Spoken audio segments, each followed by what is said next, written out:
was a psychopath and brought way too many books to Shelves in the City to get signed. This isn't even all of them, but let's go through a haul of all of the books that I brought to get signed by the authors. Okay, let's go author by author. So the first one is R.F. Kuang, and I got the entire Poppy War series signed, as well as the special edition Poppy War. I bought this right before the trip because I wanted this anyways, and then having the chance to get it signed, of course, like I had to. It has the most gorgeous end papers, and then her beautiful signature. And then I also brought Babel and Yellowface to get signed as well. Annalise Brana's Lord of the Wilds, I had the art copy and she signed this, and then I picked up It's On Its Way to Me, so it's in the box that they're shipping, but I picked up book 2, which is Lore of the Tides, and I'm so excited to read that. I of course had to bring You and I Rewritten to get signed by Chip. This is my favorite queer romance I've ever read. It's a book about books and it's so phenomenal. It has so much depth to it, so I was super excited to get this one signed. Then for Adam Silvera, I read They Both Die at the End just like a month ago, and this book I have not stopped thinking about since. It's one of my favorite books ever, and so I brought this book. I also brought The First to Die at the End, which I'm currently reading and adoring so far. It's so good.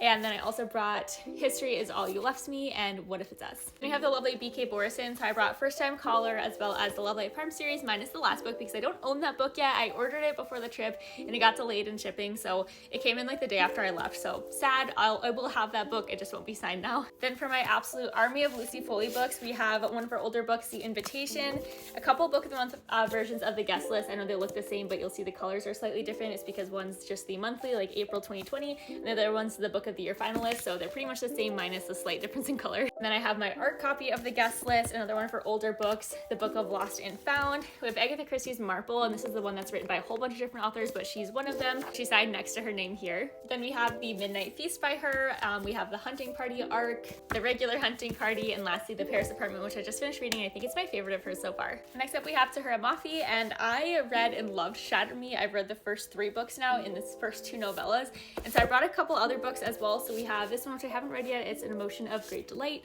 This is the special edition Shatter Me, which I'm super obsessed with.